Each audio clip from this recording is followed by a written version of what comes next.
Smart Ideas, c'est notre rubrique consacrée aux startups éco-responsables. Notre invité est avec nous en duplex, Thomas Mogaret. Bonjour, vous êtes le fondateur de Tapis de laine. Vous l'avez créé en août 2024. Avec quelle idée? Pourquoi vous l'avez créé?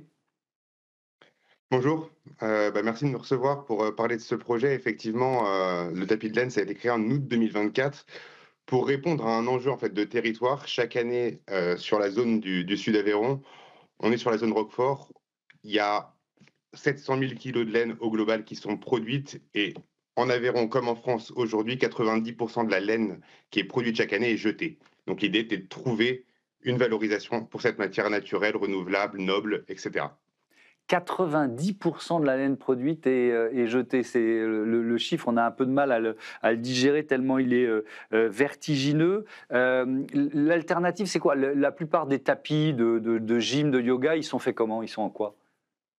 Ouais, la plupart des tapis aujourd'hui, 99% des tapis, ils sont faits à partir de caoutchouc ou de dérivés de pétrochimiques. Et Mhm. donc, ils sont faits à partir de matières qui sont soit importées d'Amérique du Sud, soit d'Asie du Sud-Est.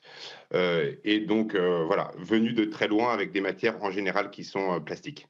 Et donc, vous les remplacez par des tapis à base de laine. Alors, il y a le double avantage, c'est déjà récupérer une matière qui était jetée, et puis ensuite trouver une alternative à la pétrochimie. Mais alors, est-ce qu'ils sont aussi agréables, efficaces, durables que les tapis classiques? Non, exactement. Parce que le constat que vous dites qui est aberrant, donc 90% de la laine est jetée, il en demeure pas moins que la laine, aujourd'hui, ça reste une matière qui a énormément de qualité. En l'occurrence, pour le yoga, nous, on a une laine qui est reconnue historiquement pour son rebond. Elle était utilisée en literie. Donc, elle apporte un confort vraiment singulier par rapport à tout ce qu'on va pouvoir retrouver pour les articulations, par rapport à tout ce qu'on va pouvoir retrouver sur le reste du marché. C'est sa qualité première techniquement pour le yoga. Il se trouve que c'est une matière qui est thermorégulatrice, donc elle va aussi venir en été apporter de la fraîcheur, en hiver apporter une chaleur au niveau du sol.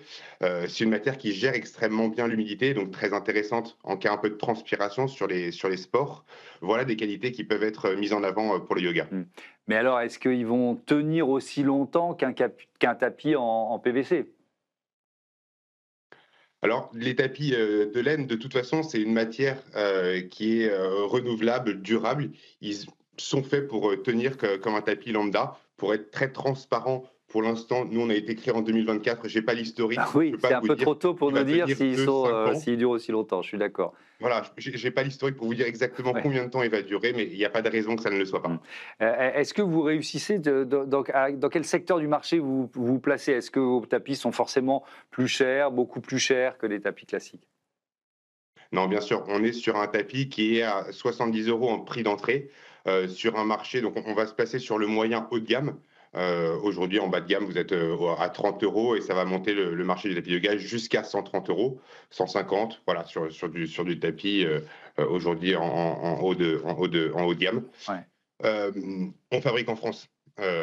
Donc ça déjà, c'est un élément qui nous oblige à avoir un prix plus élevé. C'est 100% fabriqué en local et on est sur une matière naturelle qui est, heu, même si aujourd'hui elle est jetée, elle nécessite pour être utilisée d'être lavée et d'être transformée et il se trouve qu'une matière naturelle comme la laine demande beaucoup plus de travail qu'un plastique synthétique. Mmh. D'où le prix à l'arrivée qui est un peu plus Ouais. élevé. Qui sont vos clients? Est-ce que, ce sont des sportifs ou des adeptes du yoga qui sont particulièrement engagés, sensibilisés à la question environnementale? Est-ce que c'est pour ça qu'ils viennent chez vous? Beh, je pense que naturellement, dans la pratique du yoga, il y a, cette, volonté, d'être, voilà, en lien avec la nature. Il y a quelque chose une compatibilité naturelle entre le yoga, et le produit qu'on propose. Il se trouve que 70 de nos clients se servent du tapis pour faire du yoga. On va aussi avoir des pratiquants de pilates, ou sur d'autres sports. Hem Ce qui était aussi une bonne nouvelle, si vous voulez, par exemple, en termes de clientèle, il se trouve qu'on se positionne à peu près à 25, on va dire, si on coupait en 4 quartiles sur l'échelle des revenus nos clients, on en a sur les 4 quartiles de manière assez équivalente. Voilà, on a essayé de se positionner comme un produit au regard de la qualité du produit qu'on propose, abordable. Et pour l'instant, c'est un pari qui semble bien fonctionner. Merci beaucoup Thomas Mogaret et bon vent à vos tapis de laine. Voilà, c'est la fin de ce Smart Impact. Merci à toutes et à tous de votre fidélité à Be Smart for Change. Je vous dis à demain.